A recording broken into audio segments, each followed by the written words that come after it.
Hello guys, welcome back to the channel once again. Today I'm super mega excited to be sharing this video with you guys because today we are gonna get into a list that is actually about telenovelas, in this case soap operas that were actually made and is from Spain.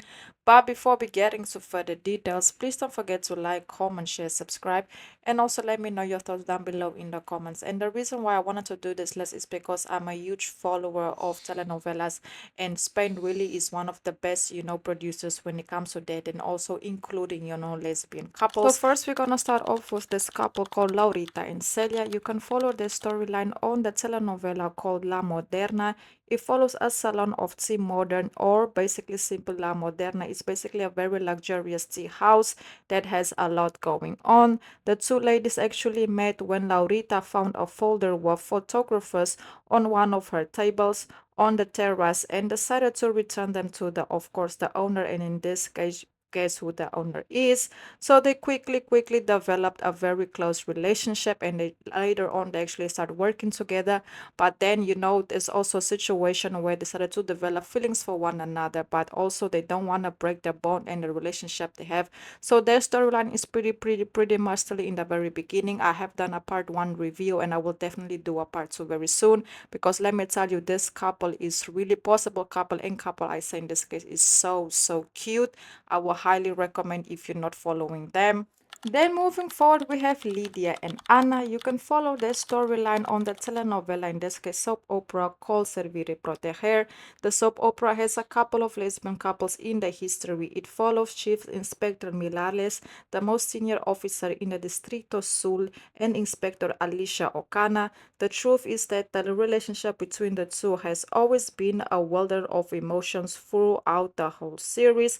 It's like they have a lot of ups and downs. They get together, they break up. One of them went to prison, they came out, they had a regular relationship, then they got back together, then they separate, and they are friends, then they are not friends, then they are lovers, then they are not lovers. So it's just a whole lot going on when it comes to Lydia and Anna's relationship. But it's 100% definitely worth the watch, because I feel like it also showcases that no relationship is perfect, and if you really want to be with someone, you will always have to do more than what is expected from you, and you will also have to learn to compromise way more if you really want to be with that person. Moving forward, we have one of my favorites, Marta and Fina, and you can follow their storyline on Sueños de Libertad. Set in Spain in 1958, Jesus gets into a situation with his wife Begona while feeling throughout the woods with his daughter.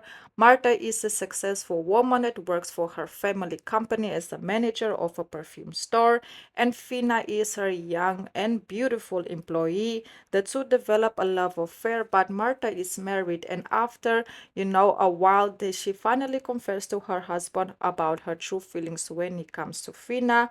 Later on, the two got together, they broke up, but it looks like their storyline is pretty consistent currently. And I can also say that Fina is also going through a lot when it comes to her father, someone that's very close to her that has a lot of health issues.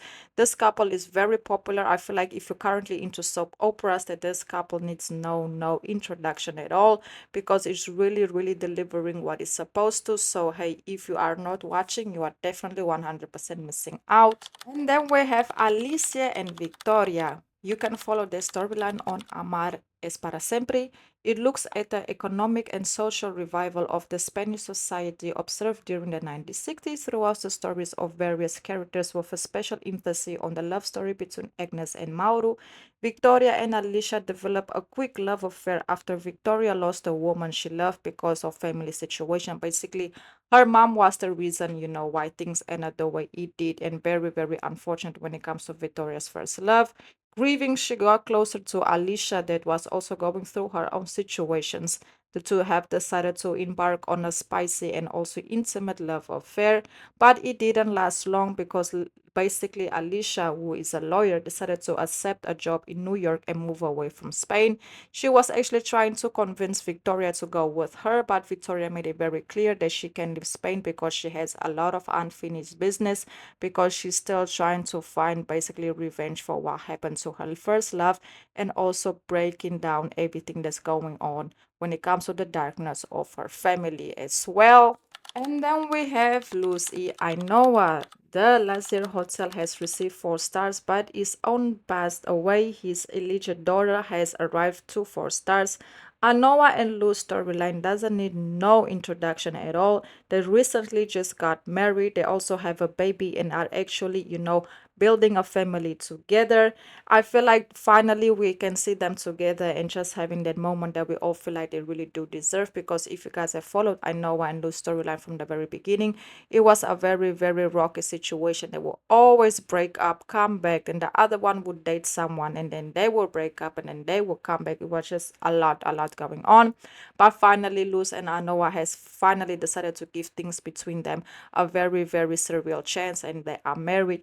Even though they feel like the relationship is getting boring because they have a kid and now they are married, they work together. They both are actually chefs, so at the same restaurant, so it's a lot going on. But hopefully this couple can stick together, because I really like the fact that they are also friends, and also lovers, and in this case married at the same time. Then we have Fatima and Sonia. Even though this isn't a telenovela, I still wanted to include it because I found out about it very recently while I was doing this list. And to be honest, it really, really caught my attention. So basically, the series is called Night and Day. That's actually the translation to English. Following the everyday life of young forensic Dr. Sarah, who is married to a senior executive, and a conflict between the two desire for a normal life and every crude reality. Fatima and Sonia develop a romance spark, but it looks like things are far from simple when it comes to their romance and them actually deciding to have something going on. If you guys are interested in following the storyline and actually go and watch the series, I would highly recommend you also go to Prime Video, because there you will find all the details regarding it. I just have to point out they don't get as much camera time as I thought. According to my research, I might be wrong.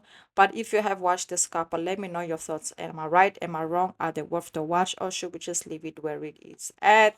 Then we have Comme si fosse here. This soap opera has a couple of, lesbian representations throughout all of their 7 seasons of existence. And one of my favorites is actually between Joanna and basically Paz, because their storyline is different. They are both, in this case, elderly women that fall in love with one another, but they also understand the difficulties of them having a relationship, especially at this phase of their lives.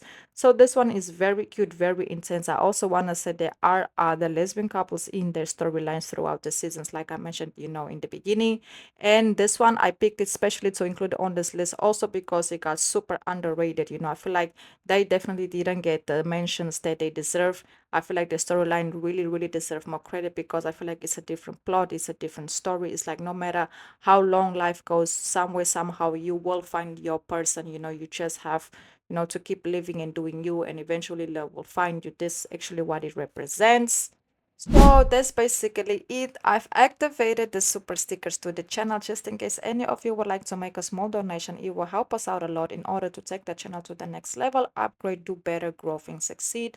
And I also want to say, please don't forget to like, comment, share, subscribe. Let me know your thoughts down below in the comments. And if I have missed any, basically new or unknown, Spanish telenovela with lesbian couples in it, please drop it down below in the comments. That will also be very, very helpful.